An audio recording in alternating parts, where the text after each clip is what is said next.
Hello sir. হ্যাঁ বলুন। আমি এয়ারটেল অফিস থেকে বলছি। হ্যাঁ বলুন। আপনি কি প্রদীপ রায়? শেষে কি 7948 না আপনার?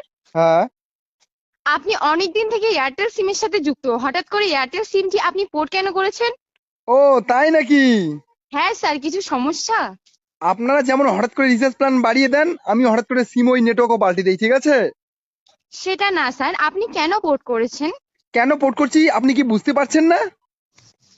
নো স্যার, বলুন কি সমস্যা, কোনো নেটওয়ার্ক সমস্যা? কোনো টাওয়ার, কোনো নেটওয়ার্ক, এগুলো কোনো সমস্যা নাই। তাহলে স্যার কেন আপনি পোর্ট করেছেন আপনার সিমটি? আমার সিম, আমার টাকা, আমি যেখানে খুশি যেতে পারি, আপনি বলার কে হে? না স্যার, সেটা না, আপনি আমাদের এয়ারটেলের সঙ্গে কয়েক বছর থেকে যুক্ত, হঠাৎ করে আপনি সিম পোর্ট করেছেন কেন? আরে, তোকে তো বললাম আমার বাবার এত টাকা নেই, আপনি কি বুঝতে পারছেন না? সরি স্যার, আপনি কি বললেন আমি বুঝতে পারলাম না।